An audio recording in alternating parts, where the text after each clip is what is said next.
you remember the first time you met Bobby Kennedy? What was he like?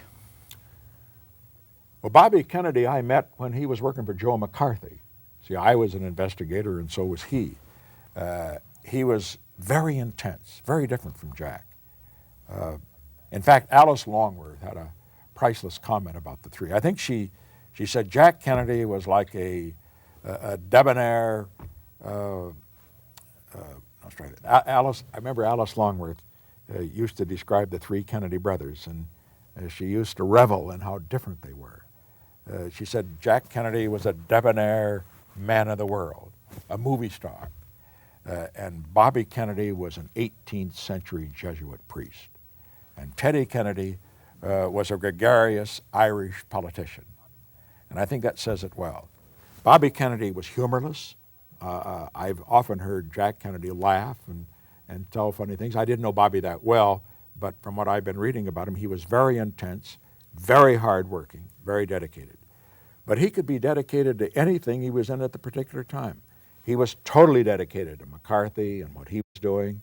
And John McClellan, who was the overall chairman of that committee, said that he had never seen a more dedicated, hardworking man than Bobby Kennedy when he was working for McCarthy and then for McClellan. So I saw him. Another time that I saw him, apart from casual meetings and other occasions, was at a football game. The year was 1960, or I should say 1959. It was the playoff game for the National Football League Championship. That was before the new league came into being. It was a game in Baltimore between the Baltimore Colts and the New York Giants. The Colts incidentally won in a pretty good game. But I remember I was sitting by Bobby in the owner's box, and I was interested in the game.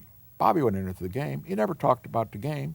He wanted to ask me how would Jack do if he were to enter the California primary.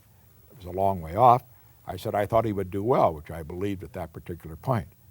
But I could see then that this was a totally political animal.